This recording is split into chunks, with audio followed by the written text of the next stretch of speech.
All parties in the matter of Aarons versus Anderson, step forward. 20-year-old student Chris Aarons is suing his former friend, 20-year-old student Corey Anderson, for damaging the side view mirror on his Chevy Blazer. How old are you, Mr. Aarons? 20 years old. 20 years. And you? 20 years old. When did this incident happen, Mr. Aarons? Back in August. Date.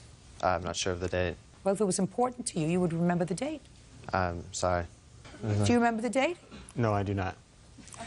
Don't listen to me. Don't get comfortable. This ain't gonna take long. Right. All right, Mr. Aarons, according to your complaint, the defendant was a friend of yours. You were meeting up in a parking lot on some undisclosed date in August of last year. When you got there, I don't know, for some unearthly reason, you decided to bump his truck with your car, just for laughs. You gave it a little nudge. He got annoyed. He got out of his car, according to you, and jumped on the hood of your car, causing damage. Correct? That's what you're suing him for. Yes. And he says you started it, right? Right. Sounds right to me.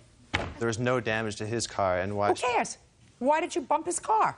I was just doing it as a joke to get. You were an idiot. You were an idiot. It doesn't justify me having to pay $300 for the mirror that he broke. Now, sometimes when you act like an idiot, there are consequences.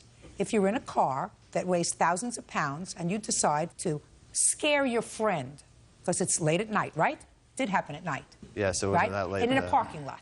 And you came up from behind him and gave him a little push. Is that what he did? Yes. Did you see him behind you? Yes. What did you think when he gave your car a little push? Why in the world would you do that?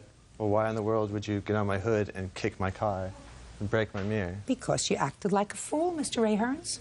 So does that justify him acting like a fool and... It does if I say it does. damaging my car? It does if I say it does. There are consequences to behaving badly.